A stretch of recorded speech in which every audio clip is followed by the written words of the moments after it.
হরে কৃষ্ণা, আমি রাধিকা। আজকের নতুন একটা কিছু তোমাদের সাথে শেয়ার করব। আমার পিছনে যে মন্দিরটি দেখতে পাচ্ছ, এটা মায়াপুরের একদম নতুন একটা মন্দির। আই হোপ অনেকের কাছেই হয়তো এই মন্দিরটি পরিচিত হয়ে গেছে। তাই ফেসবুক আর ইনস্টাগ্রামে অনেক দিন ধরে দেখতে দেখতে তাই ভাবলাম দুজনে মিলে একদিন ঘুরে আসা যাক। এই মন্দিরটির যখন কাজ চলছিল প্রায় তখন থেকে দেখছি একদম আলাদা রকম সৌন্দর্যের সাথে গড়ে উঠছিল। কথাই আছে, যার বাড়ির পাশে ট্রেন থাকে সেই ট্রেনটা আগে ফেল করে।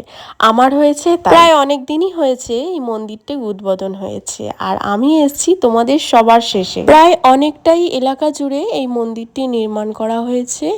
আর এখন আমরা যে সাইডটাই যাচ্ছি, এই জায়গাটা আমার ভীষণ ভালো লেগেছে।